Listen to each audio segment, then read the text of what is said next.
Eu gostaria hoje de trazer uma reflexão acerca da identidade de Jesus. Quem é Jesus?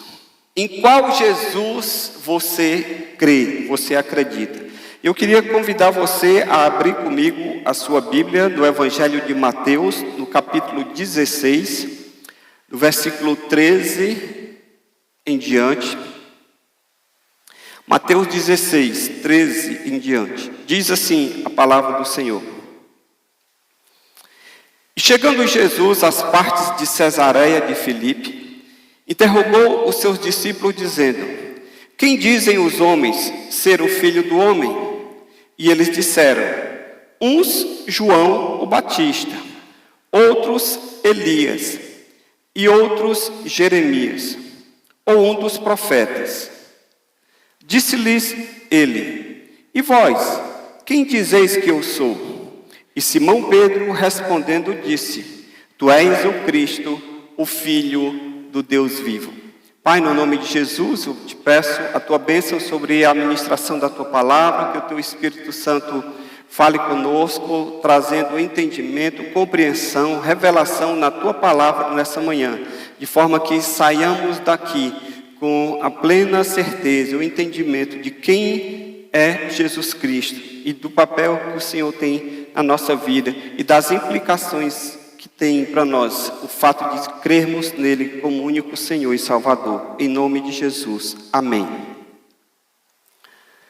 Alguns comentaristas bíblicos, falando acerca dessa passagem, e especificamente dessa pergunta que Jesus faz para os seus discípulos, Jesus chega para os discípulos e diz: olha, o que é que o povo está dizendo acerca de mim? O que é que o povo acha acerca da minha pessoa? Me dê aí um feedback acerca disso. E alguns dizem que Jesus fez essa pergunta para os discípulos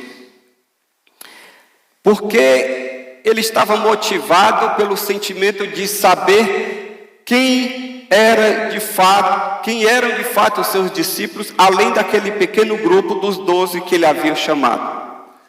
Outros dizem que Jesus queria saber acerca das ideias que circulavam entre o povo, que seria mais uma espécie de curiosidade, como é que as pessoas estavam vendo a ele, como é que estavam vendo o seu ministério. Outros dizem que Jesus estava querendo saber o que os próprios discípulos pensavam a respeito dele. Aqueles a quem ele havia chamado para estar com ele junto ali durante aquele tempo, dos 3 anos que ele passou aqui em ministério. E Jesus queria saber o que é que os próprios discípulos achavam acerca de si. E pelas respostas que eles dão, eles diziam assim: olha, uns dizem que tu és o João Batista. É como se João Batista tivesse ressuscitado e agora tu és o João Batista que voltou. Outros disseram: não, outros estão dizendo que tu és o profeta Elias, que ressuscitou e agora está no nosso meio. Alguns diziam não, outros estão dizendo que tu és Jeremias, ou algum dos profetas do Antigo Testamento. O fato é que haviam várias versões, vários pensamentos acerca de quem Jesus poderia ser. E Jesus, pelas respostas que obteve, a gente pode deduzir o seguinte: primeiro, que Jesus, ele gozava de uma popularidade entre o povo, porque as pessoas, independente de acharem que ele era João Batista, Elias, Jeremias ou qualquer um dos profetas, as pessoas tinham Jesus em uma alta conta, de uma alta estatura espiritual, que ele não era um doido, um lunático, alguém que de repente comeu uma feijoada e depois acordou e teve pesadelo e agora se auto-intitulou o Messias, o Filho de Deus. Não, eles tinham Jesus no alta conta. Nessa época, no ministério de Jesus, a fé de boa parte daquelas pessoas que estavam seguindo a Jesus, que haviam visto os seus milagres, que haviam visto as coisas extraordinárias que Jesus fez, uma boa parte dessas pessoas já haviam arrefecido na sua fé, na pessoa de Cristo.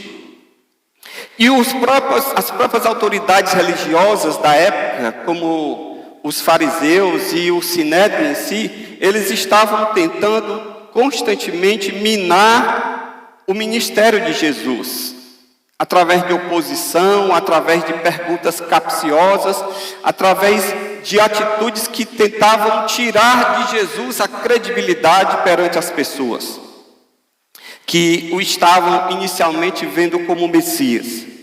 Então, toda essa confusão acerca da sua identidade acabou por diminuir um pouco a popularidade e a influência de Cristo entre as pessoas.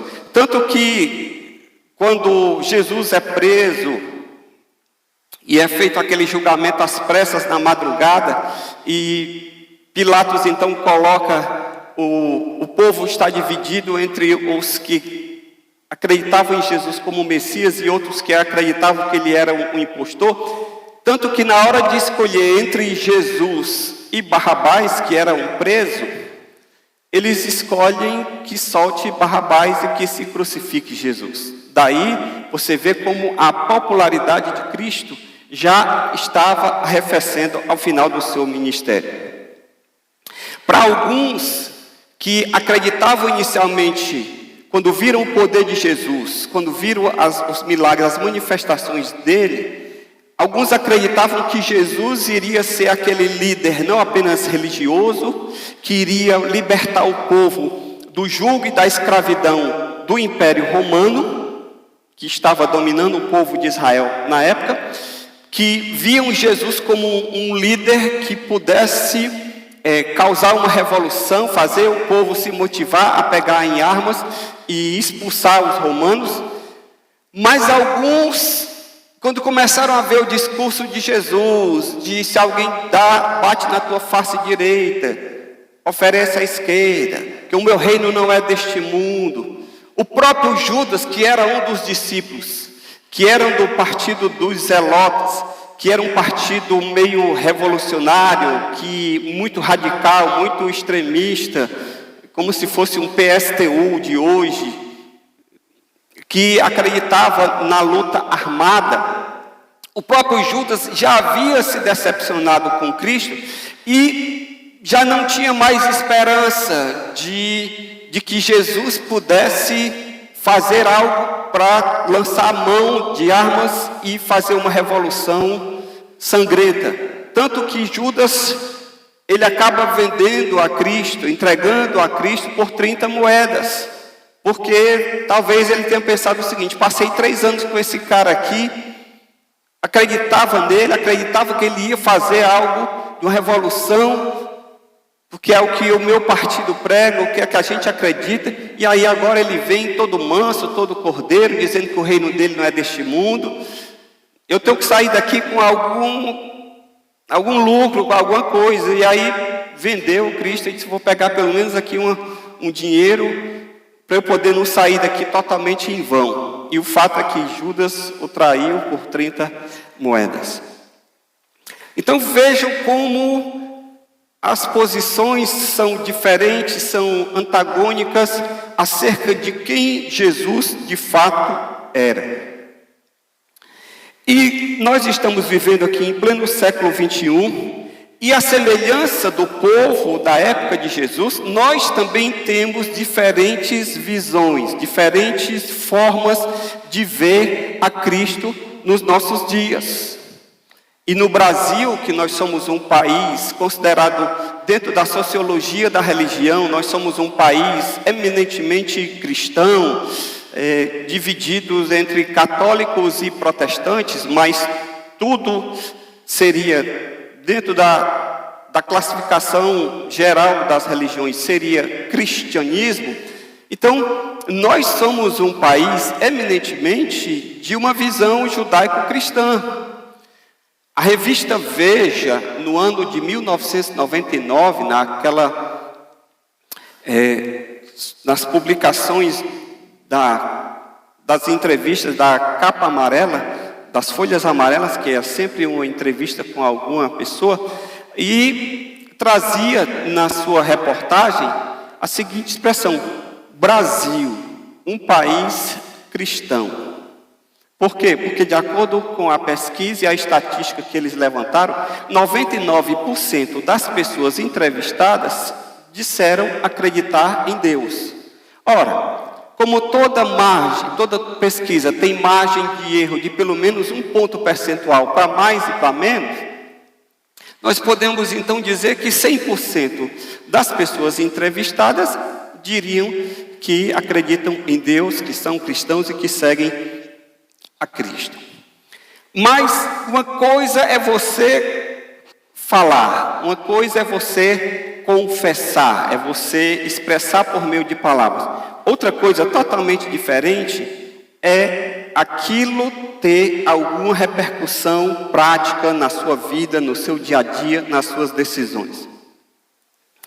E eu elenquei aqui alguns tipos de Cristo que estão muito presentes no nosso imaginário popular. Eu queria fazer um passeio aqui com você para ver se você consegue identificar alguns desses Cristos, para que a gente, tirando a imagem do errado, a gente possa depurar para depois entender o que é o certo.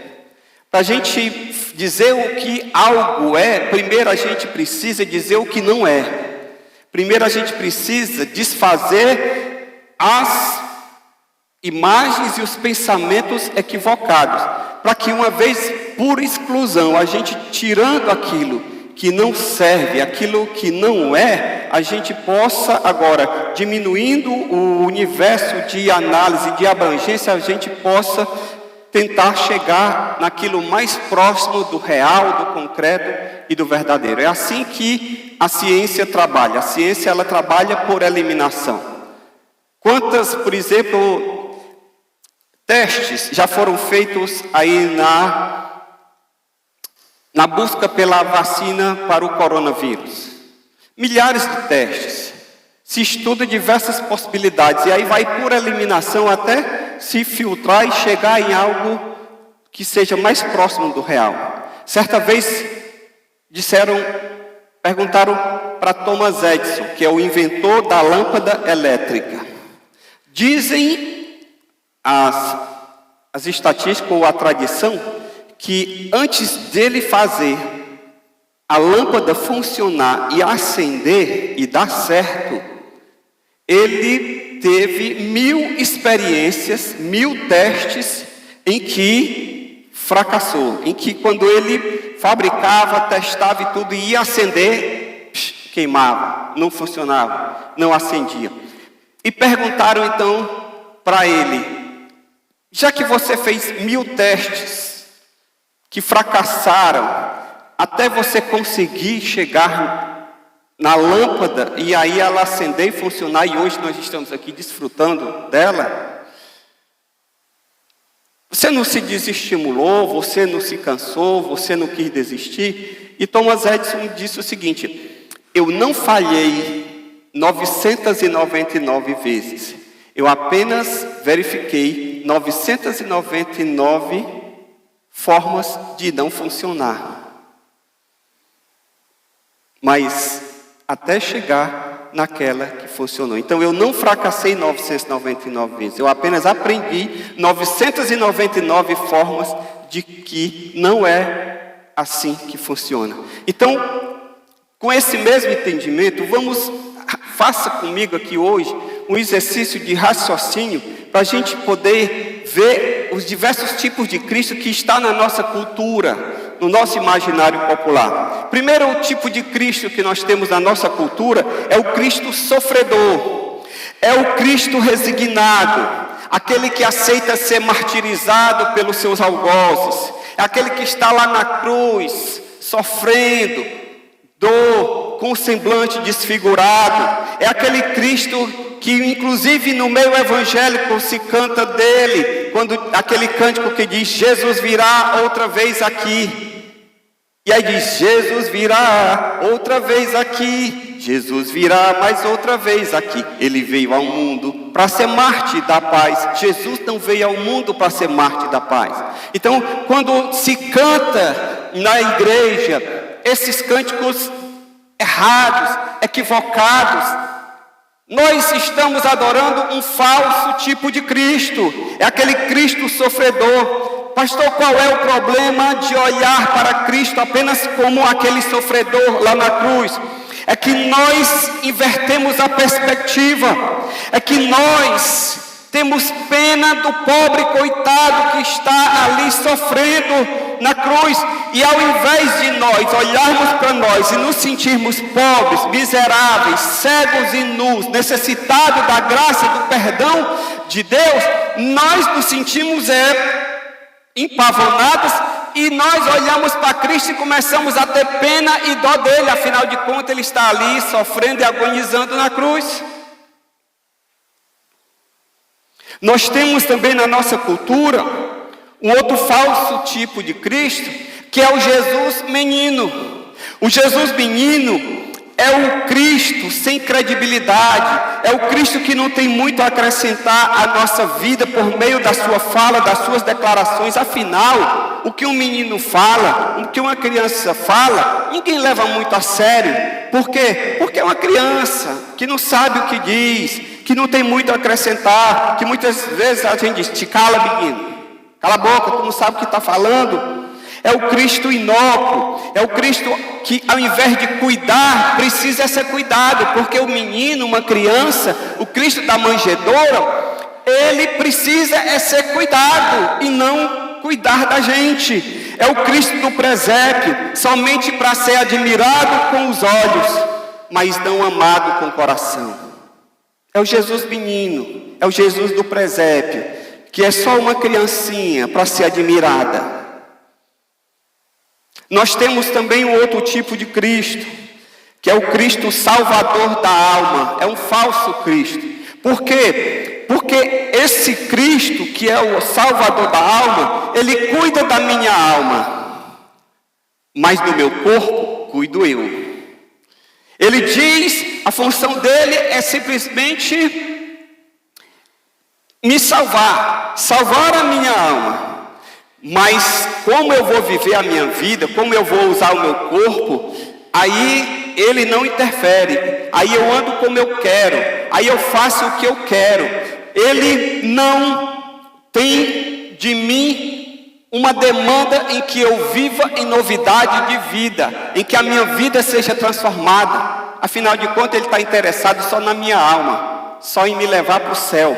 O meu corpo não. Não há preocupação. Aqueles que creem nesse tipo de Cristo não têm uma preocupação ética, não têm uma preocupação moral. É aquele Cristo do ator que começa a frequentar a igreja, e aí a vida dele não muda nada, e as pessoas dizem: ai, como é que eles estão? Não tem nada a ver. A minha vida aqui fora, como eu faço, como eu ajo, não tem nada a ver com a minha vida lá na igreja.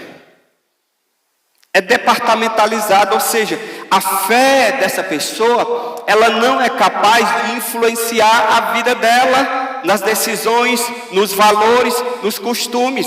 Por quê? Porque são duas coisas. Uma coisa é Jesus que veio para salvar a minha alma. Agora, como eu me relaciono aqui no mundo, como eu lido com as pessoas, isso aí ele não tem nada a ver com isso. Ele está interessado na minha alma. Nós temos um outro falso tipo de Cristo. Qual é o outro tipo de Cristo errado? É o Jesus Papai Noel. Como é o Jesus Papai Noel, pastor? O Jesus Papai Noel é o Cristo dos presentes, é o Cristo das bênçãos, é o Cristo das benesses. Ele está à nossa disposição para receber os nossos pedidos e despachar a encomenda. Por isso, nós podemos chegar a Ele e decretar, exigir, colocá-lo contra a parede, porque Ele é o nosso doador de presente. Esse ano, eu recebi, lá na agência, a gente recebeu algumas cartas, lá no meu trabalho, do correio, aquelas cartinhas que as crianças escrevem para o Papai Noel. E um dia eu ia passando, o gerente disse: ei, você aí, Joaquim, vem cá, adote uma criança dessa aqui, toma uma carta, para você comprar o presente para ela. Aí eu disse: é assim mesmo, não dá nem para escolher, não? Tá bom.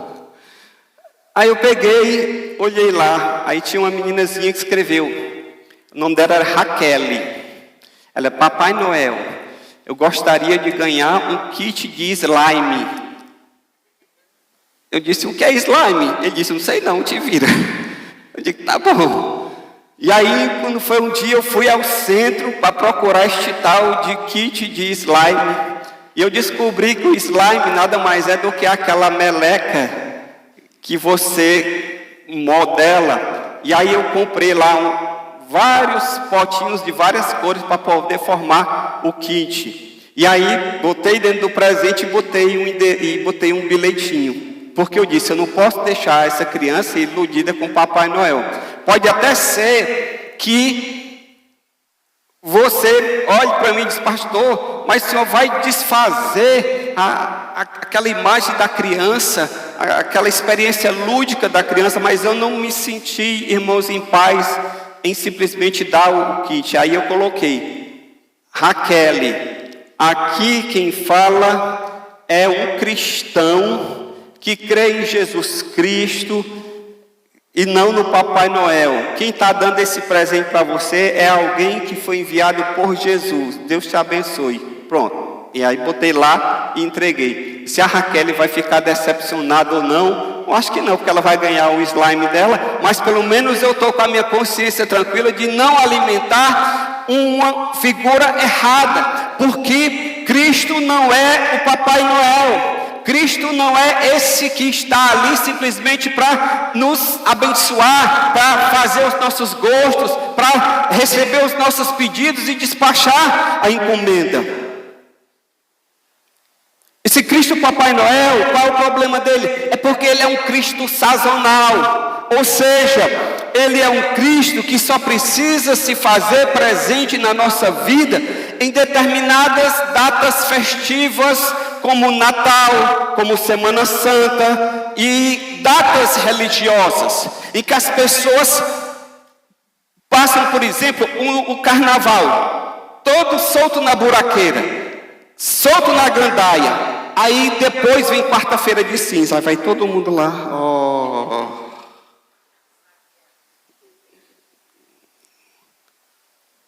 como se não, vamos agora nos cobrir de cinza, porque agora nós vamos nos penitenciar dos nossos pecados. Existe também uma outra figura de um falso Cristo, que é o Cristo curador. O Cristo curador é aquele que nós chamamos de médico dos médicos, mas ele não é nada mais do que isso. Ele é o plantonista 24 horas, caso nós precisemos dele e que não tenhamos um plano de saúde. Jesus, traz o meu plano de saúde, me ajuda. Na verdade, esse Cristo curador, as pessoas têm a ele como uma carteirinha do plano de saúde que pode ser acionada a qualquer momento, mas que uma vez que recebem a bênção, que recebem a cura, elas simplesmente somem da igreja, somem da presença de Deus, porque já alcançaram o seu objetivo, que era simplesmente se curar. Alcancei a graça, fiz a promessa, fiz um pedido, fiz uma petição, alcancei essa graça. Pronto, agora deixa eu seguir a minha vida e Jesus, fica aí até a próxima vez que eu precisar de ti.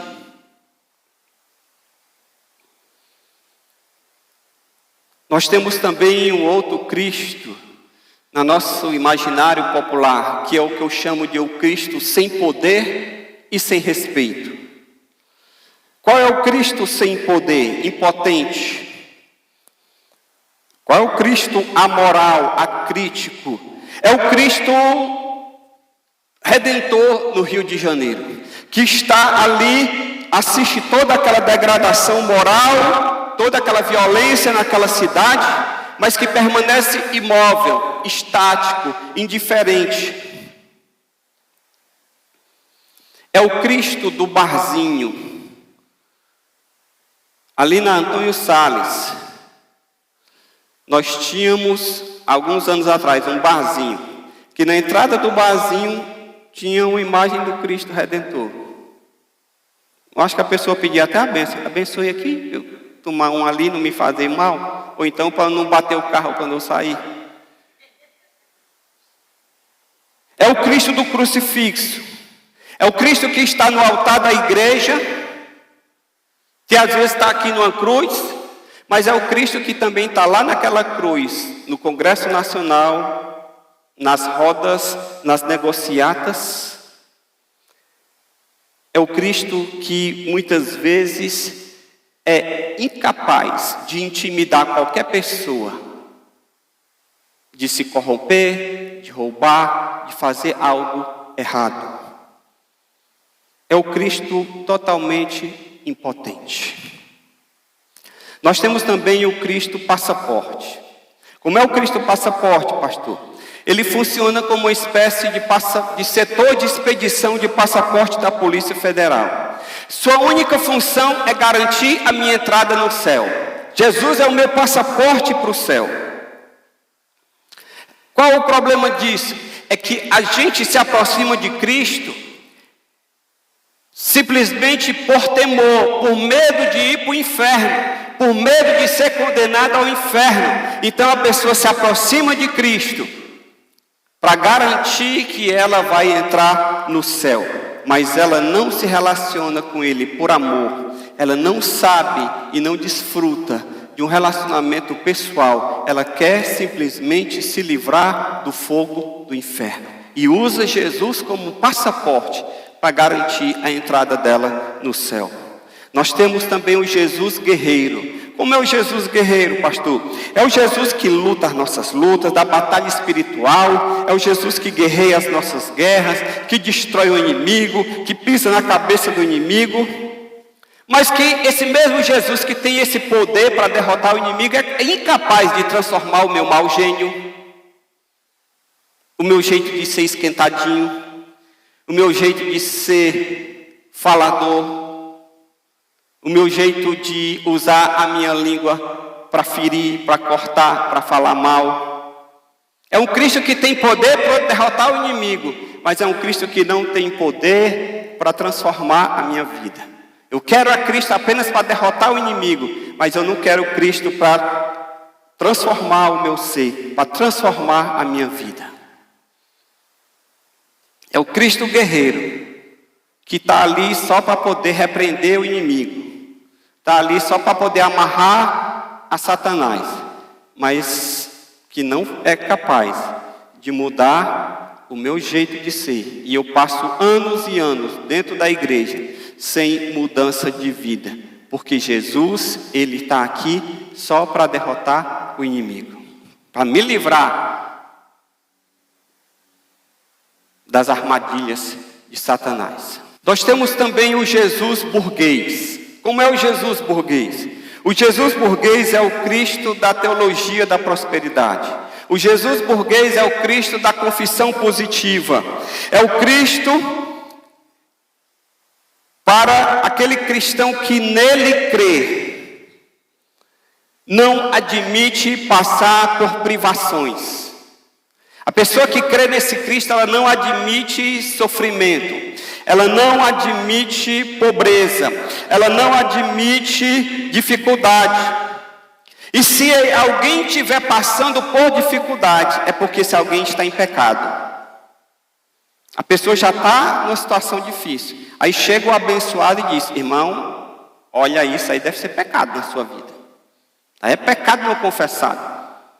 Eu me lembro que certa vez nós estávamos em outra igreja, e um dia nós fomos assaltados. Nós estávamos ao final do culto, tinha terminado o culto e nós estávamos reunidos, conversando, e chegaram os assaltantes com arma e colocou todo mundo para deitar no chão, revólver na cabeça de criança. Foi horrível. saíram recolhendo o celular, aliança, levaram minha aliança. E aí, depois a gente comunicou ao pastor, presidente lá da igreja que a gente era vinculado.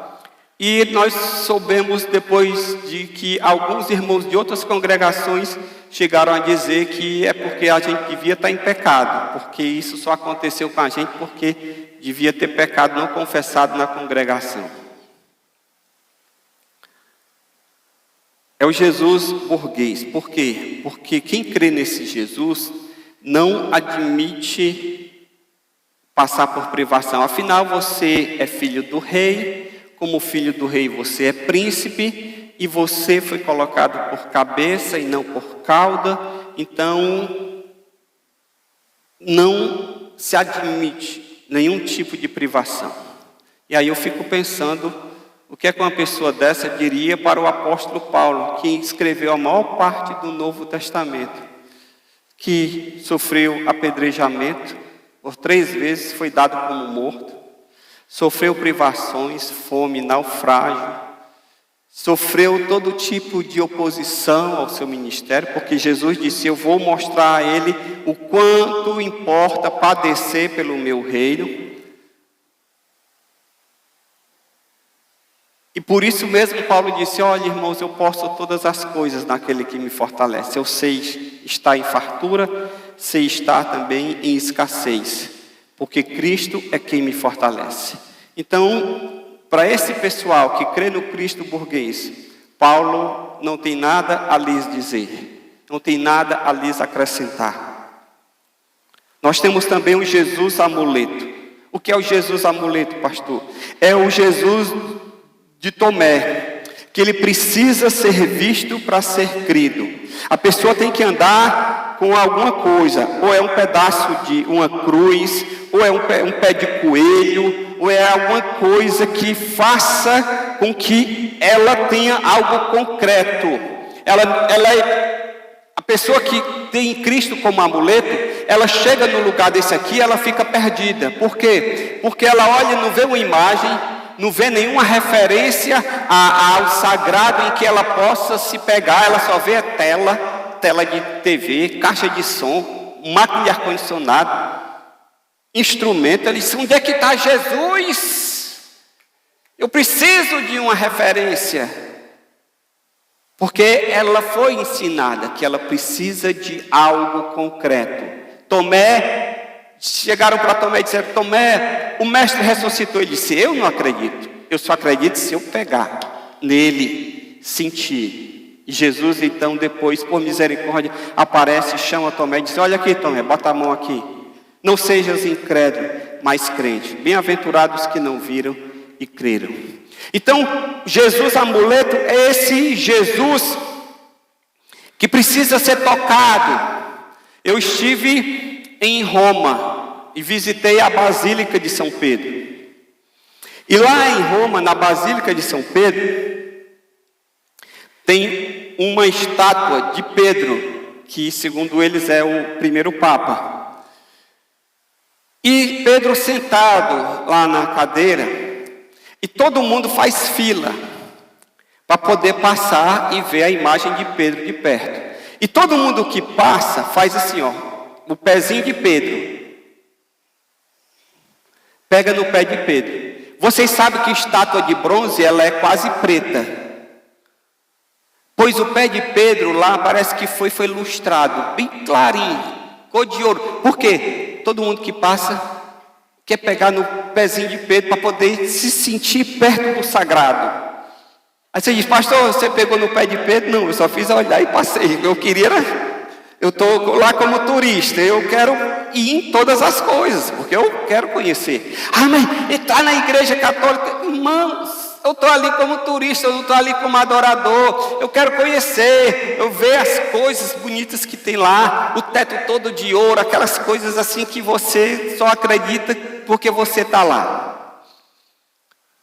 Mas as pessoas têm essa necessidade de tocar o sagrado, de pegar. Qual o problema, pastor, de ver Cristo como um amuleto?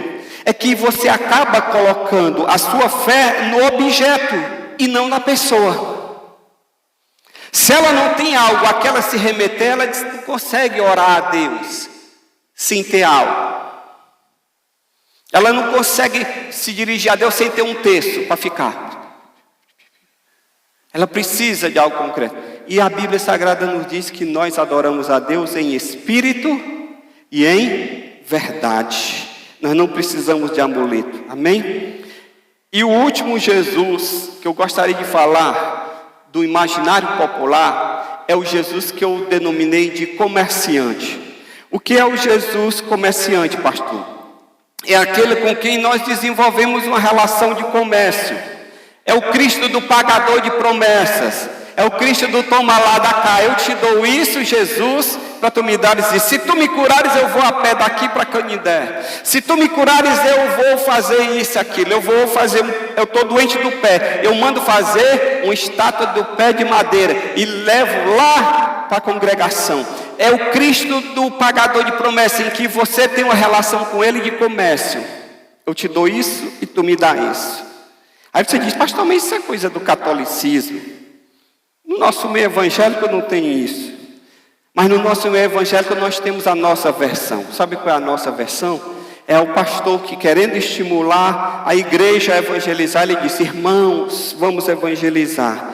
Porque cada alma que você ganhar é uma pedrinha a mais na sua coroa lá no céu. Então, aumente as pedrinhas na sua coroa. E aí todo mundo vai. Porque se relaciona com esse Cristo. Não faz promessa, mas faz voto. Que é uma versão muito adaptada das promessas. Jesus, se tu me deres isso, eu vou fazer isso. Pastor, afinal de contas, quem era Cristo? Era um profeta? Era um filósofo? Era um espiritualista? Era um mito? Um guru? O que é que a Bíblia fala de Cristo? Bom, se eu fosse falar aqui sobre todas as descrições de Cristo, com todas as referências, ninguém saía mais daqui hoje.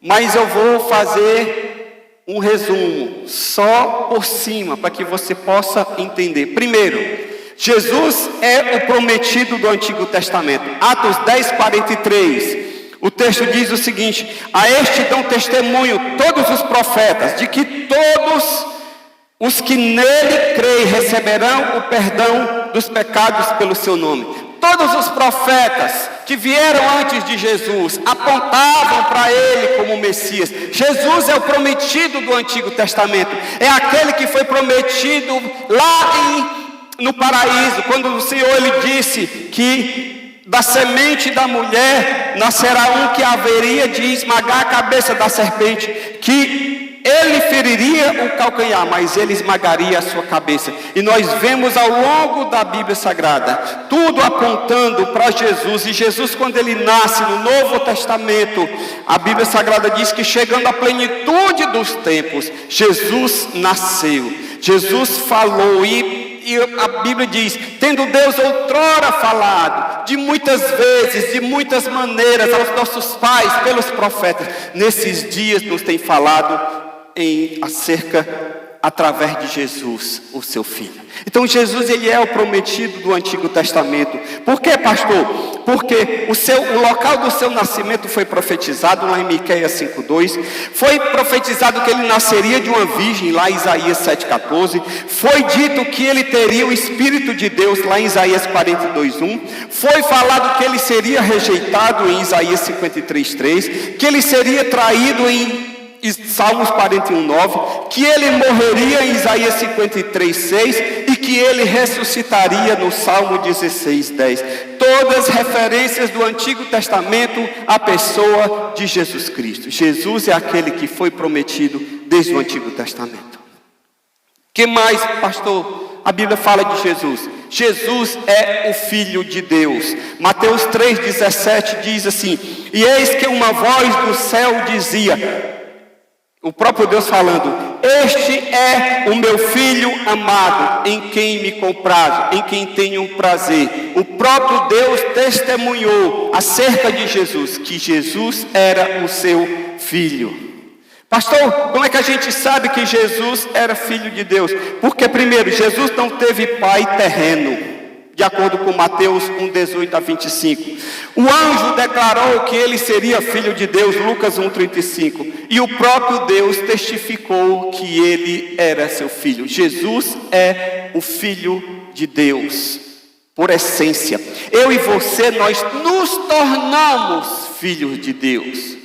Nós somos adotados na família de Deus, de acordo com João 1:12. Veio para que eram os seus, mas os seus não os receberam. Mas a todos quanto receberam, deu-lhes o direito de se tornarem filhos de Deus. Se tornar, que alguém se torna porque antes não era. Nós somos adotados na família de Deus. Mas agora filho de Deus em essência, igual ao Pai. Somente Jesus, o primogênito de muitos irmãos.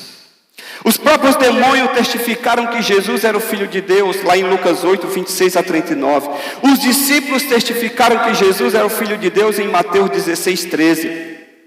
E o próprio Jesus se autodenominou Filho de Deus em Marcos 14:60-62. Mas Jesus, ele não é apenas o prometido do Antigo Testamento. Jesus, ele não é apenas o Filho de Deus, mas Jesus é o próprio Deus. Em João, no capítulo 1, no versículo 1, o texto diz: no princípio era o Verbo, e o Verbo estava com Deus, e o Verbo era Deus. Jesus era o próprio Deus encarnado. Pastor, como é que você pode dizer que Jesus era Deus? Porque Jesus, ele, por duas ocasiões, ele fez coisas que somente Deus poderia fazer. Primeiro, Jesus, ele falou que tinha poder para perdoar pecados, lá em Marcos 2:1-12. Quem perdoa pecados, só Deus pode perdoar pecados. Se você peca contra mim, eu posso te perdoar a tua ofensa contra a minha pessoa, mas eu não tenho poder para perdoar o teu pecado. Porque todo pecado, irmãos, é uma transgressão da lei de Deus. O seu pecado pode me afetar? Pode, se eu estiver envolvido na situação. Mas eu não tenho poder para perdoar o seu pecado. Eu tenho poder para perdoar a sua ofensa contra mim. Mas o pecado, ele é basicamente contra Deus, ainda que ele atinja outras pessoas, ainda que ele tenha implicações para outras pessoas. Mas o pecado é basicamente uma ofensa a Deus, porque é uma quebra da lei de Deus, do padrão moral de Deus. Por isso que pecado significa errar o alvo, é se desviar do alvo, do foco que Jesus estabeleceu para mim e para você. Segundo, por que Jesus é Deus? Porque Jesus, ele aceitou ser adorado. Ele deixou-se ser adorado em João 20:27-29. Jesus se permitiu ser adorado. E só Deus pode ser adorado. Quando o apóstolo Paulo chegou, se eu não me engano, foi na cidade de Éfeso, em que as pessoas viram a Paulo e viram os milagres que Deus fazia por meio do ministério de Paulo, elas quiseram adorar a Paulo. E o que foi que Paulo fez? Ele se deixou ser adorado? Não. Ele rasgou as suas vestes e disse: ei pessoal, vejam que eu sou um homem igual a vocês, eu não posso ser adorado, porque só Deus pode ser adorado. Então, Jesus, ele perdoou pecados. Jesus, ele aceitou ser adorado, porque são características distintivas da pessoa de Deus. Jesus era o próprio Deus que se encarnou e veio ao mundo para nos salvar. Jesus era um homem sem pecado. O que distingue Cristo do restante dos homens era o fato dele viver sem pecado e ter cumprido toda a justiça de Deus, e por isso agora se tornou apto a justificar todos aqueles que nele creem. Em Hebreus 4:15, o texto diz o seguinte: porém Jesus em tudo foi tentado como nós, mas sem pecado. Jesus, por conta da sua vida justa, por conta de ter vivido segundo o padrão que Deus estabeleceu para a humanidade. Padrão este que Adão caiu dele, padrão este que Adão não seguiu, Cristo seguiu. Padrão, Adão tinha tudo favorável para fazer a vontade de Deus, e Cristo viveu num mundo desfavorável, e mesmo assim cumpriu a vontade de Deus. Justo, a Bíblia diz que Jesus aprendeu a obediência por aquilo que sofreu. Então deixa eu lhe dizer uma coisa: Jesus, ele era sem pecado. Ele foi concebido pelo próprio Espírito Santo, o único sem pecado. Maria não foi concebida sem pecado. Essa ideia de Maria concebida sem pecado é uma ideia da Igreja Católica, é uma tradição da Igreja, mas que não tem respaldo bíblico. Por quê? Porque para colocar Maria numa posição de divindade, de ser adorada, tinha que dar a ela atributos divinos. Por isso que foi colocada como Maria concebida sem pecado. Mas a própria Maria contradiz isso, porque quando o anjo vai anunciar para Maria que ela vai ter um filho, e o nome dele é Jesus, aí Maria faz um cântico chamado Magnificar, em que ela adora a Deus, e ela diz: minha alma se alegra em Deus, o meu Salvador. Quem precisa de um Salvador a não ser aquele que tem pecado? Quem precisa de um Salvador a não ser aquele que está perdido? Então a própria Maria reconheceu-se como indigna e como carente de perdão de Deus. Então Maria não foi concebida sem pecado. Somente Jesus teve uma vida sem pecado. Por isso só ele, não Paulo, não Moisés, não Abraão, ninguém, nenhum outro personagem bíblico, por mais íntegro, santo que tenha sido, que tenha amado a Deus, coloca-se numa posição de ser adorado, porque só Jesus é Deus, só Jesus viveu sem pecado. Amém? Jesus é o enviado de Deus. Em João no capítulo 1, no versículo 14, a Bíblia diz que o Verbo se fez carne e habitou entre nós, e vimos a sua glória como a glória do unigênito do Pai, cheio de graça e de verdade. Jesus é o enviado de Deus. Por quê, pastor? Porque Jesus revela o caráter de Deus, de acordo com João 14, 9. Quando a gente olhava para o Antigo Testamento, a gente olha para a criação, e aí o salmista diz lá no Salmo 19: os céus proclamam a glória de Deus, e o firmamento anuncia as obras das suas mãos. A gente olha para o firmamento, a gente olha para o mundo, para a natureza, e você diz: olha, só pode existir um Deus. Porque para ter criado, para manter todo o universo, o sol todo dia nasce no mesmo horário, todo dia ele se põe, a terra gira em torno do seu eixo. Se a terra se aproximasse um pouco do sol, a gente morria queimado. Se ela se afastar um pouco do sol, a gente morre congelado. A terra está numa distância exata para viabilizar a vida.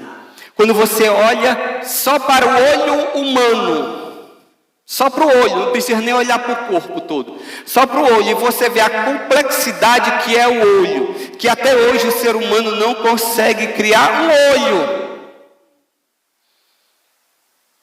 Quanto mais você criar todo um corpo humano, e você criar o universo, e manter o universo. Então você olha para a natureza e diz: só pode existir um Deus poderoso, nada mais, porque a natureza revela isso. Mas aí você olha e diz assim: ok, Deus é poderoso, mas como é que é esse Deus? Será se ele tem todo esse poder e ele tem amor? Ou se ele tem ódio? Será se ele é capaz de usar todo esse poder a meu favor ou contra mim? E aí quando Jesus vem, Jesus, ele é o próprio Deus encarnado. E aí você vê na pessoa de Jesus que esse Deus, ele é um Deus de graça, de misericórdia. Ele não é apenas um Deus poderoso para ressuscitar um morto. Ele não é apenas um Deus poderoso para curar o enfermo. Mas ele é um Deus amoroso que perdoa a mulher que foi pega em adultério. Ele é um Deus misericordioso que olhou para a mãe e para o sofrimento do pai e ressuscitou o filho. E os discípulos olham para Jesus e dizem: Senhor, mostra-nos o Pai. E Jesus disse: rapaz, eu estou há tanto tempo com vocês, quem vê a mim vê o Pai. É por isso que Hebreu diz que Jesus é a imagem do Deus invisível. Quer conhecer a Deus? Olhe para Jesus. Jesus é o enviado de Deus. Jesus, ele revela o plano de Deus para a salvação, de acordo com João 14,6. Jesus revela a verdade da vida após a morte. Jesus é o enviado de Deus.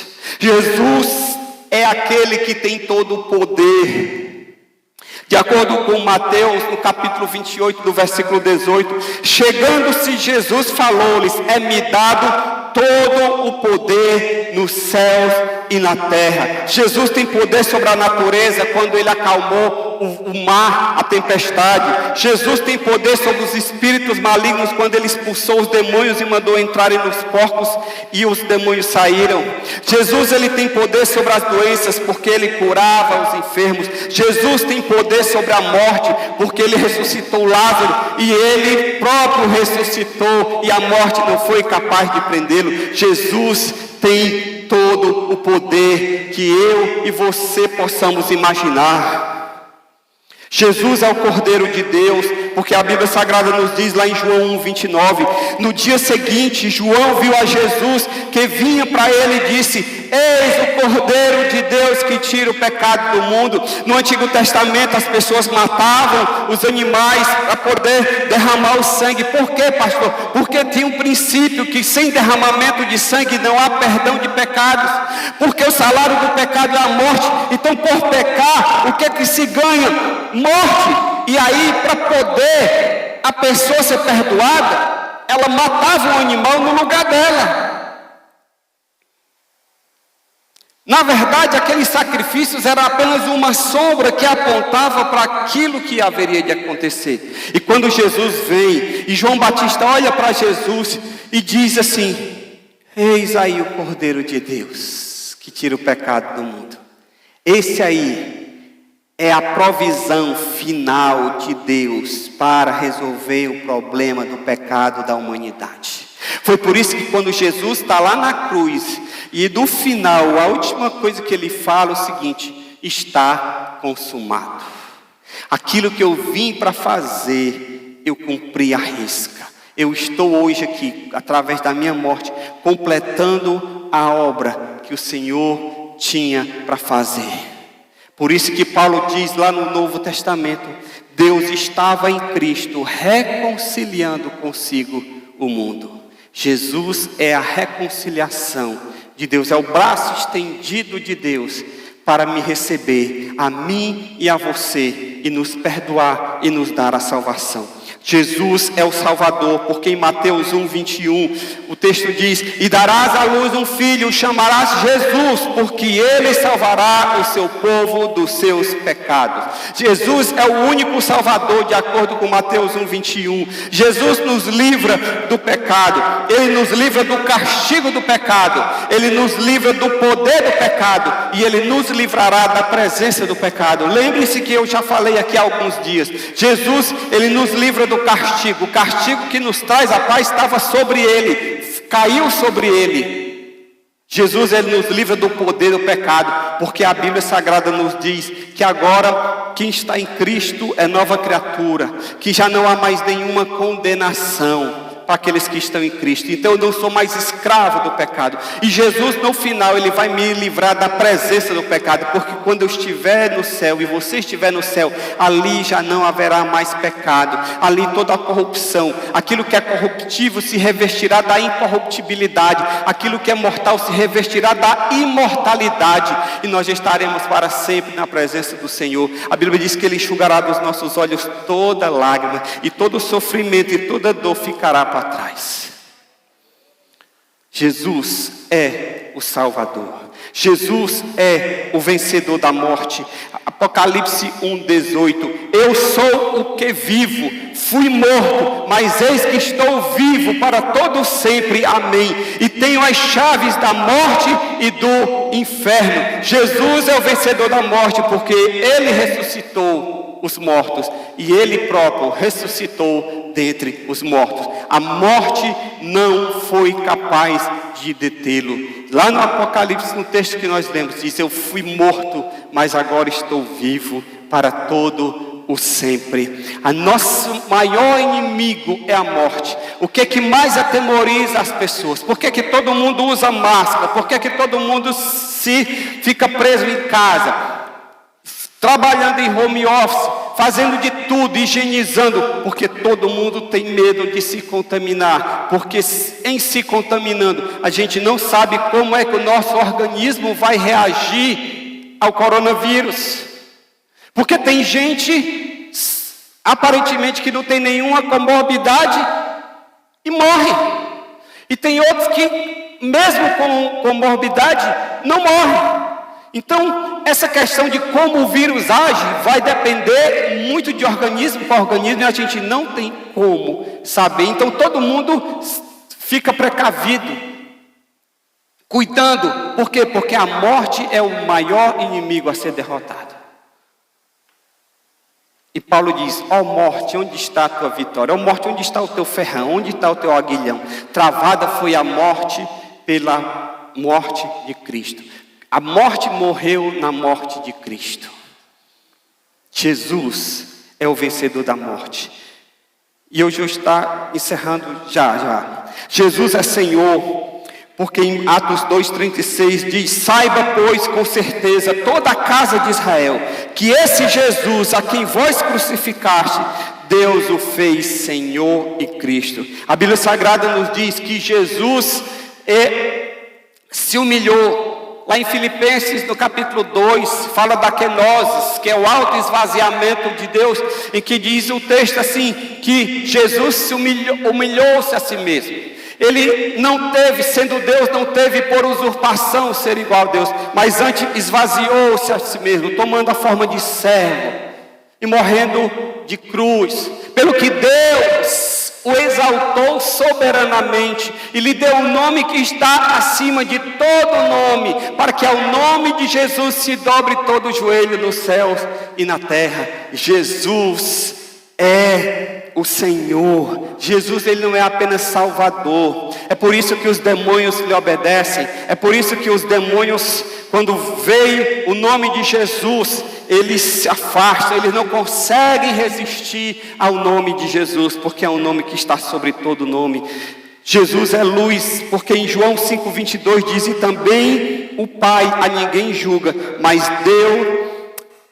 Jesus é juiz, deu a ele o poder de todo o juízo. João 5,22. Jesus é quem exercerá todo o juízo. Julgar não compete a mim, julgar não compete a você. Não compete a mim separar trigo de joio. Compete a nós lançar a semente, pregar o Evangelho, lançar a boa nova e deixar que o próprio Espírito Santo trabalhe nos corações das pessoas, convencendo-as do pecado, da justiça e do juízo. Mas a mim e a você não compete julgar, não compete condenar e nem promover ao céu, porque Jesus disse: esse é um trabalho que Ele vai fazer no final, porque um dia todo joelho se dobrará, toda língua confessará. A Bíblia diz que Deus estabeleceu um dia em que Ele há de julgar vivos e mortos por meio do seu Filho Jesus.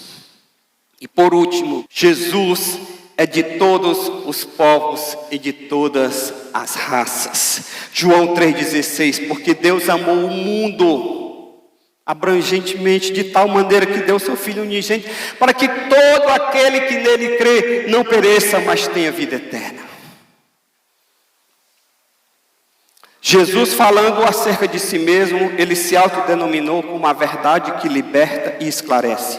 Jesus, falando de si mesmo, ele se autodenominou como a luz que ilumina a vida, como o caminho que leva à felicidade, como a vida que nunca termina, que por amor de nós deu a sua própria vida, como a porta que a todos acolhe, como o mestre que ensina o bem, como amigo e companheiro de todas as horas, como o pastor que ama as suas ovelhas. Ele é o princípio e o fim de todas as coisas, de acordo com Apocalipse 21:6. Ele é o mestre da humanidade, de acordo com Mateus 28. Ele é o redentor e salvador, de acordo com Lucas 19:10. E ele por nós deu a sua vida, de acordo com Mateus 20:28. Aí você diz: pastor, me fale uma curiosidade sobre Jesus. E eu vou encerrar falando uma curiosidade sobre Cristo. Jesus, ele viveu somente 33 anos. O seu ministério foi restrito a 3 anos. Jesus, ele nunca foi proprietário de nada, não tinha casa, escritura, não comprou lote. Jesus, ele nasceu numa humilde vila. Jesus não nasceu nas metrópoles, nas grandes cidades. Jesus, ele nunca escreveu nenhum livro. Jesus, ele não foi eleito a nenhum cargo, a nenhuma posição política. Jesus não viajou mais do que 500 quilômetros de distância do local onde ele nasceu, porque não tinha avião. Jesus, ele trabalhou como carpinteiro. Jesus foi sepultado num sepulcro emprestado. Porém, a sua influência é universal, a ponto dele dividir a história ao meio, antes de Cristo e depois de Cristo. Esse é o Jesus a quem nós servimos e que nós amamos. Fiquemos de pé na presença do Senhor.